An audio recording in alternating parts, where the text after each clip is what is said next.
One of the best books that I have ever read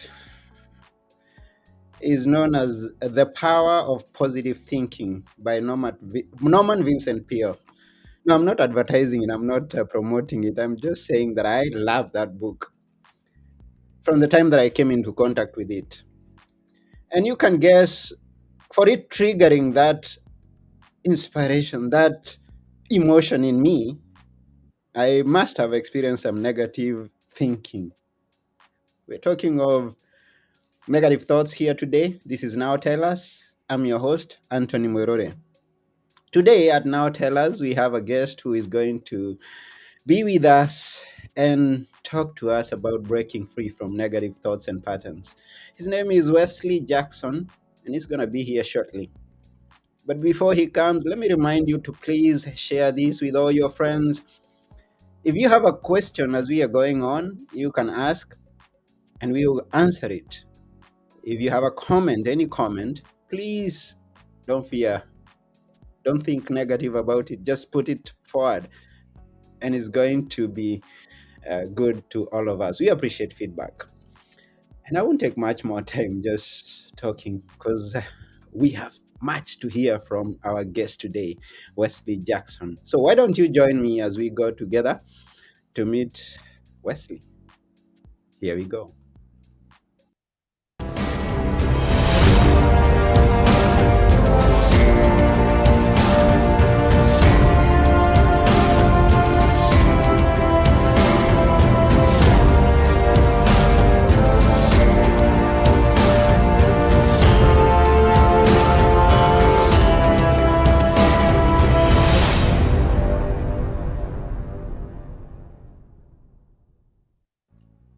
Hi, Wesley.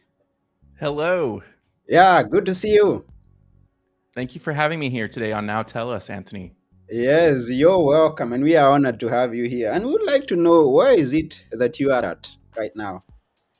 So, right now, I am actually in Ho Chi Minh City, Vietnam, but I come from California, US. Vietnam.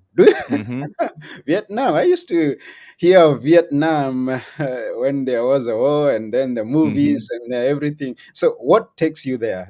I'm curious. What takes you there? I've been here since the summer of 2016, actually. I came Oh, here with a job working for my dad originally for about 2 years. And then mhm. I stayed after that working for myself in digital marketing originally. Wow, that's beautiful.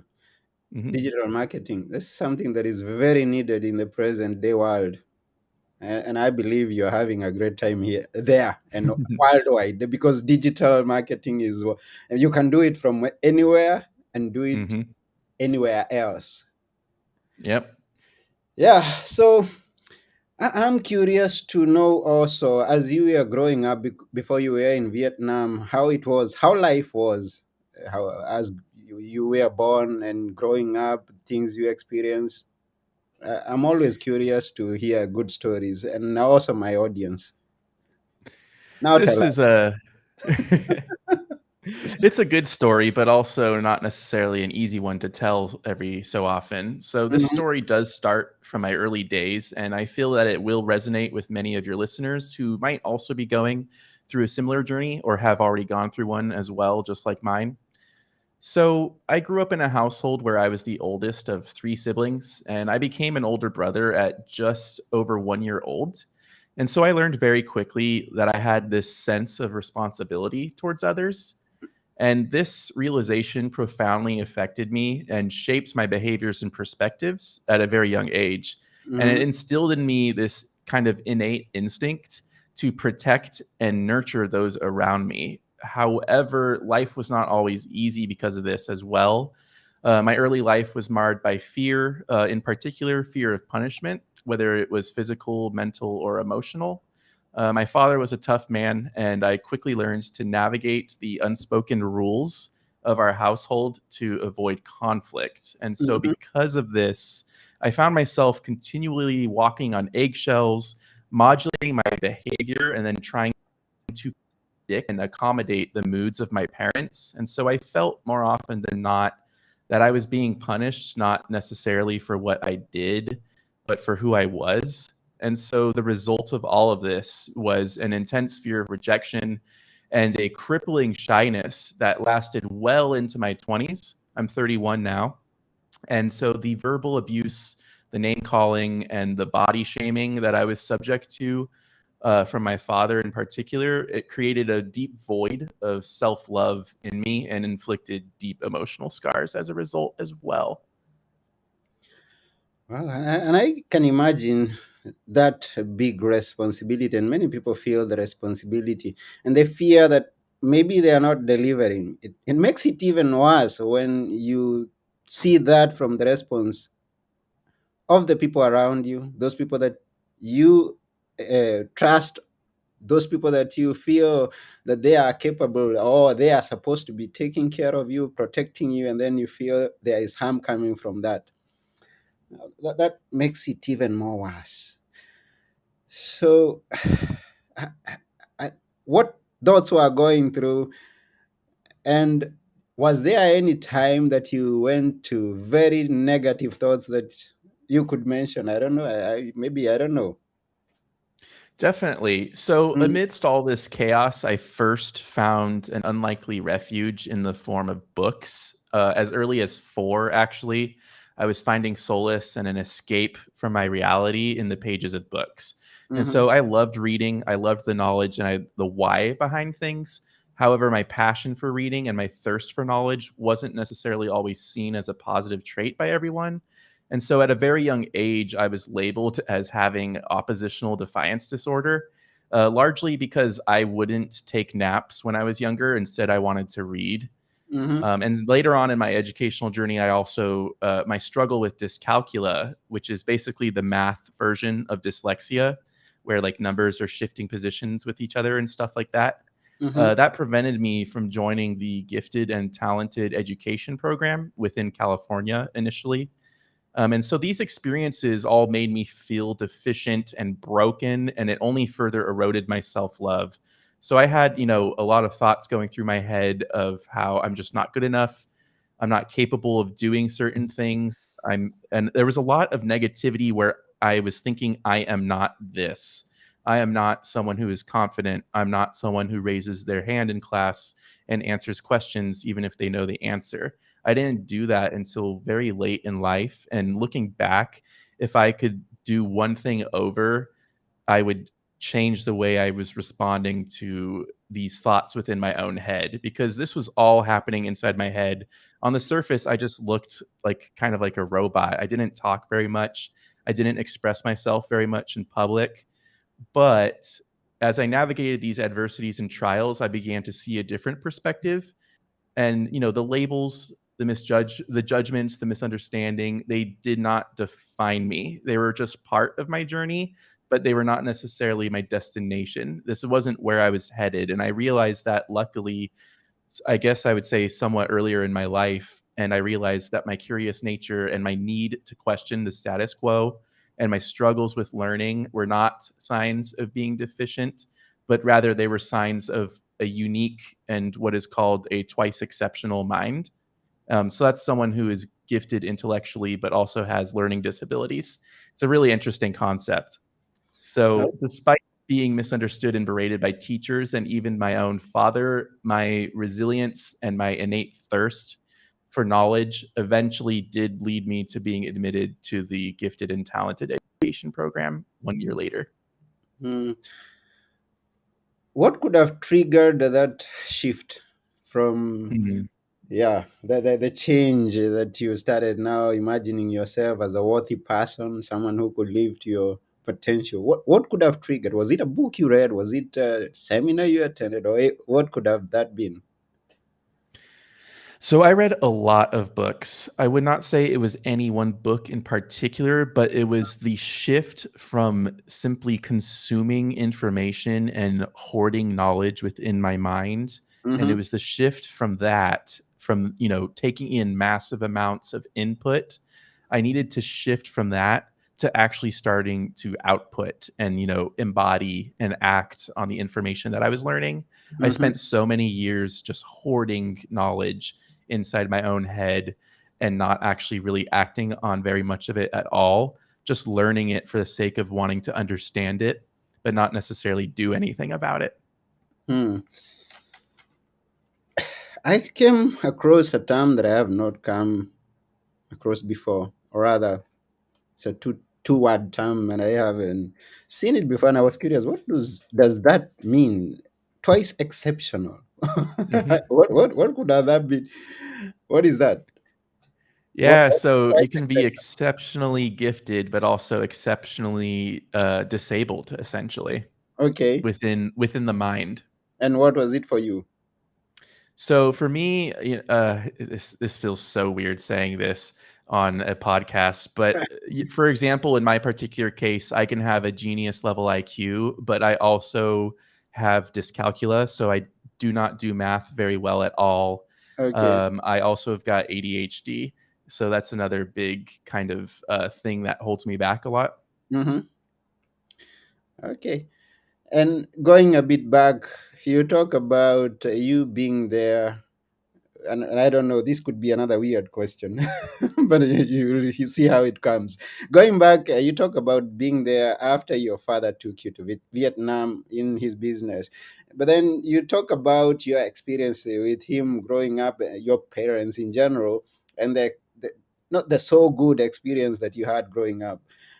What's the what's the condition right now? What is your father still there? Are your parents still alive?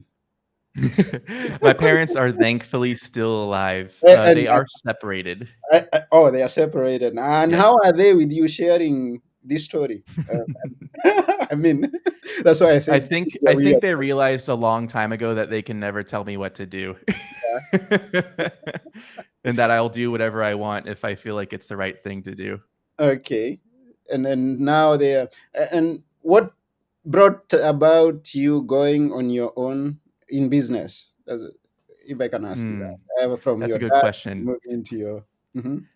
So I definitely modeled myself after my father in that respect. He's also an entrepreneur. He started his own business when I was still a toddler. And so, but before that, he worked for McDonnell Douglas, which is now known as Boeing. And I definitely got my self starter attitude and my entrepreneurial mindset from watching him do what he did with his business. And I just thought from a very young age that it was really cool and amazing to, be your own boss, right? And determine your own schedule. Granted, the reality of that is not necessarily always, roses and rainbows, because you could a lot of the times end up working far more than your average employee ever would. But I honestly wouldn't trade it for anything in the world. I've been working largely for myself for most of my professional career, luckily. Okay, that's beautiful. Costa says that he just read the overview and he says, "Good job with yourself." And he sees a lot of hard work on yourself. Stay well and blessed. And because we are listening and we are talking about breaking free from negative thought patterns, and I am guessing you could have some few points in on list form. And the one, Mhm. two, three, four. Let us hear them. How do we break free from negative thought patterns?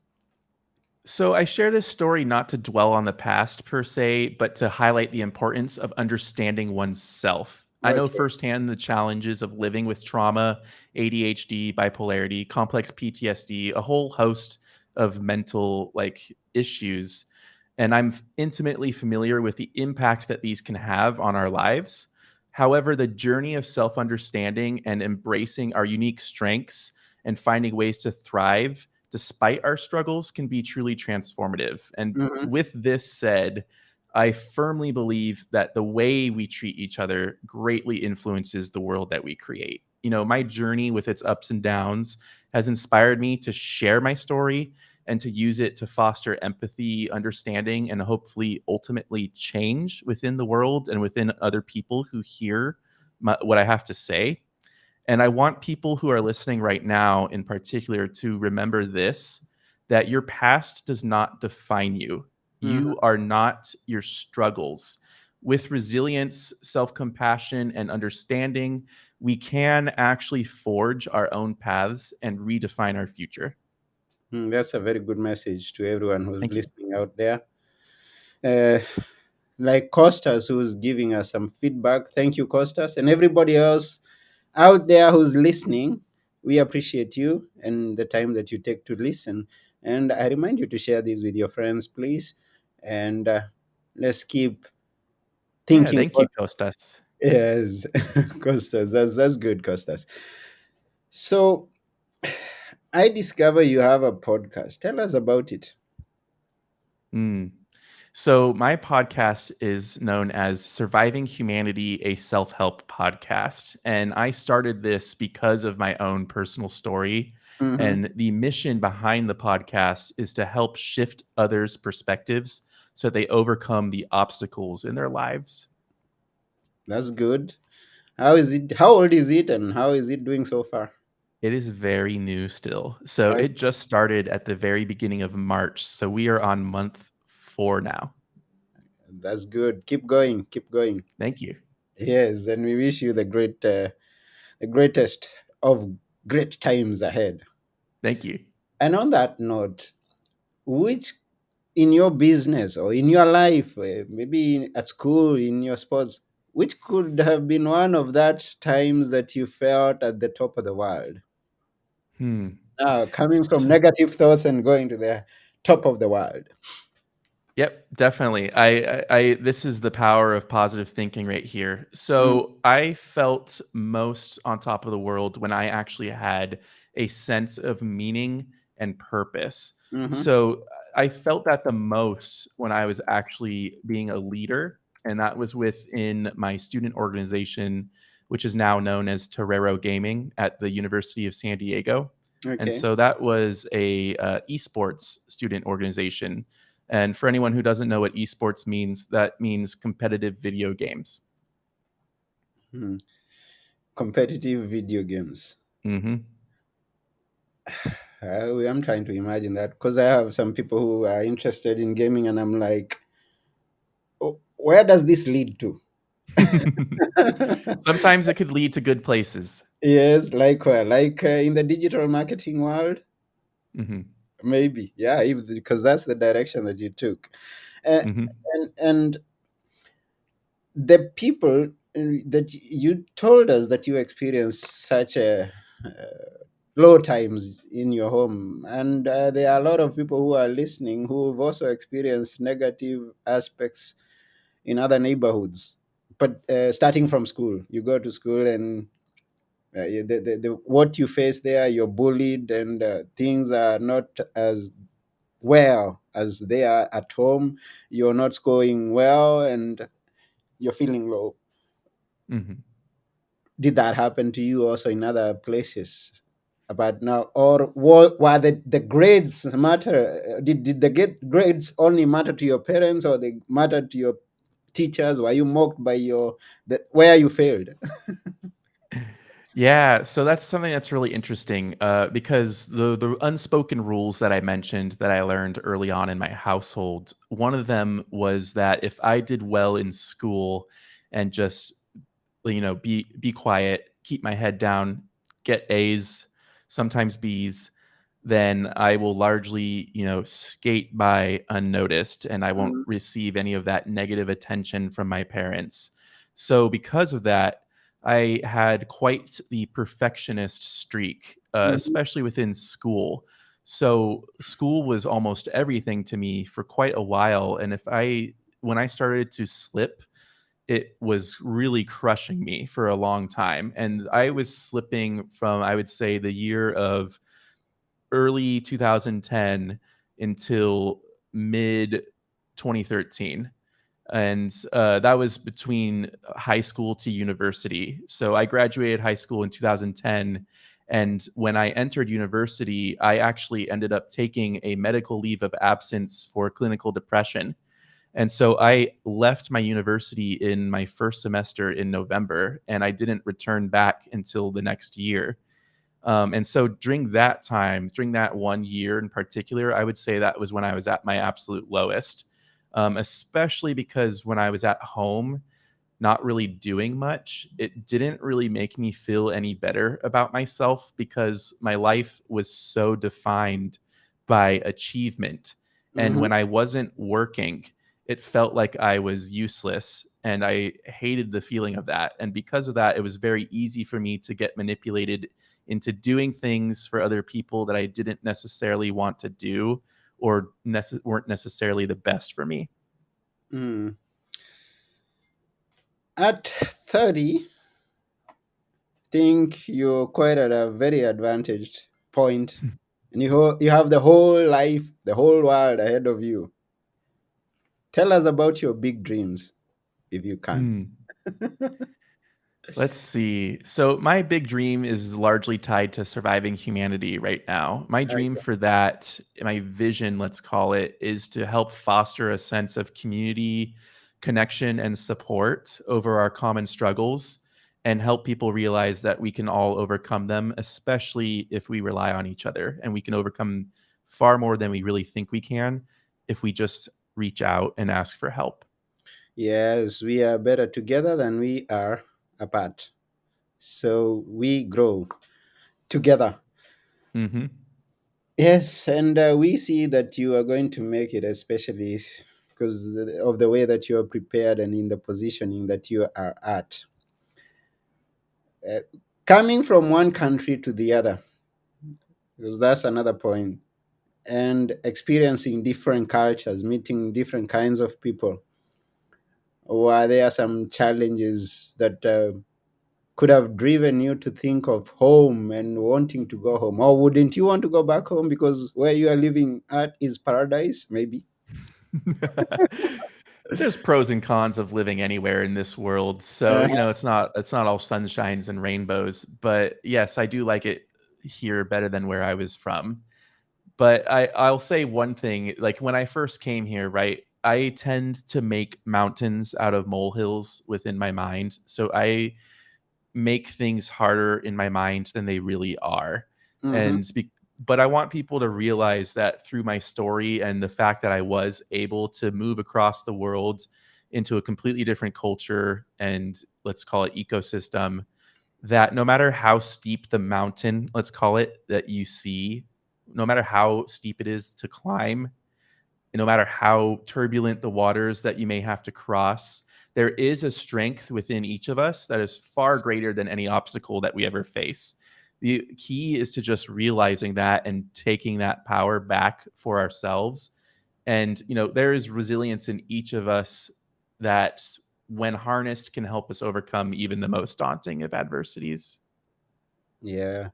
And in every area that you move into, and the challenges or the obstacles that you encounter, in your perspective, and you being someone who's positive thinking, and even though you create more mountains out of molehills, there are things that you see and you pick and you say, this negative thing or this challenge or this obstacle is helping me to go higher. And or you take something and create it, you turn it into a positive thought and take positive action towards it and get some good positive results. What could that have been in your life, and especially where you are right now?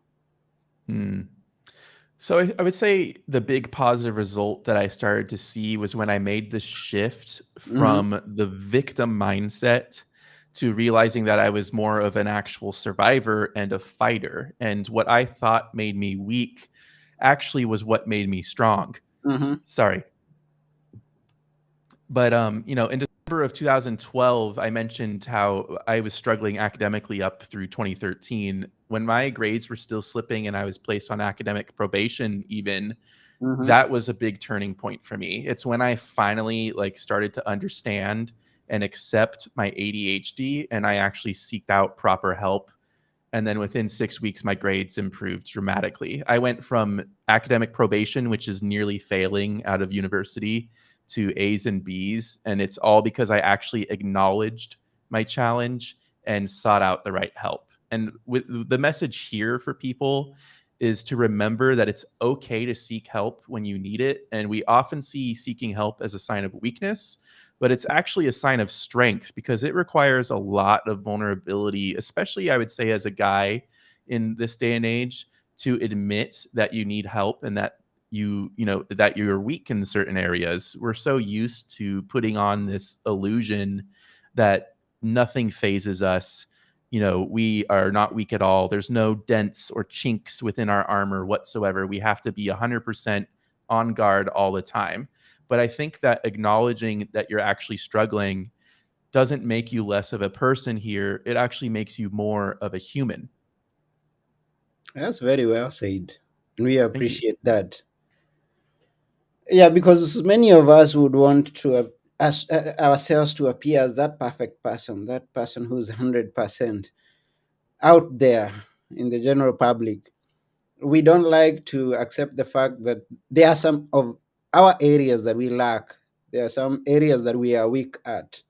And it's once we admit that and we are willing to be vulnerable and seeking help that we can always improve. Because for things I don't know, there's someone out there who knows much more than I do. So if I may ask for directions or for assistance to come out of the hole that I find myself into a better place, then I can always get that assistance, that direction, that insight that is going to drive me into a better position tomorrow. So I agree. And thank you for that. Mhm. Costa says that if you encounter a very powerful darkness, know that somewhere there is light. That's a Hmm. nice one. I like that. Yeah. Yeah, Notice. you can't have light without darkness and vice versa. Hmm. Yes, and it's only that time that comes that you realize I'm in a dark place, because there are people who may not realize that they are in a place where they are needing some help, and accepting that fact and accepting the help that they may get, or seeking for the help that they may get. Yeah, definitely. And that all starts with awareness too. I really like this phrase. If you encounter a very powerful darkness, know that somewhere there is light. It Hmm. reminds me of the phrase that when one door closes, a window opens. You just have to be aware of that happening. So, our minds tend to focus or over focus on the negative aspects of our lives or the negative aspects of the world around us. We feel like everything's falling apart.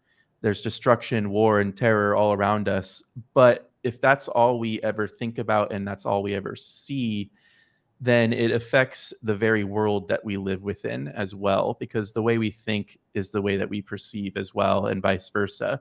So our perception is our reality at the end of the day. And I feel like this mind shift right here of darkness and light is a really powerful one in particular, because it can really help people realize that at the end of the day, nothing is ever 100% bad or Mm, 100% good either.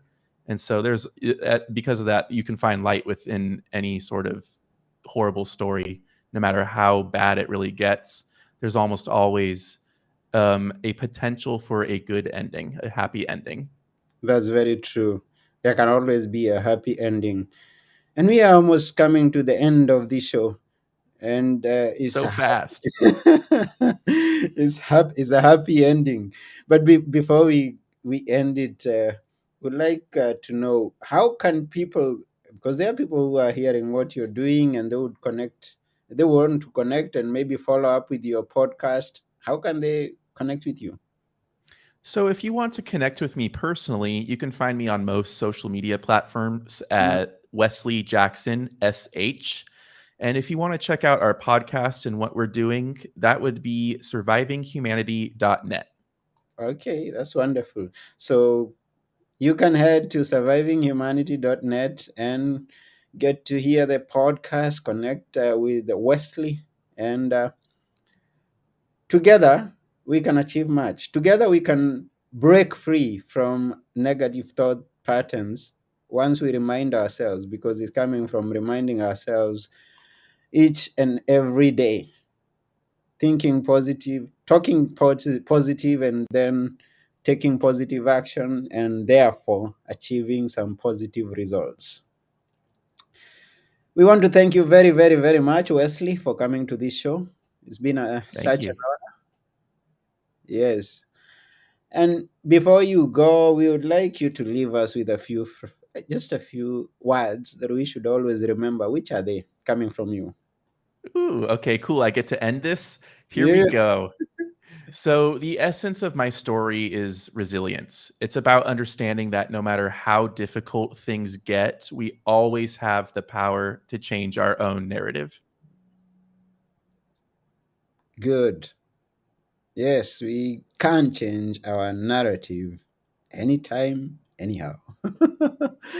Coming from Wesley, thank you very much, and that's it for today. Thank you very much. This has been Now Tell Us. I have been your host, Anthony Moirore, and together with our guest today, Wesley Jackson, we're saying break free from negative thought patterns today. Yes, You you can can. do it. Yes, you can. Yes, Just you do it. can. Yeah. Until next time, it's bye for now. Bye.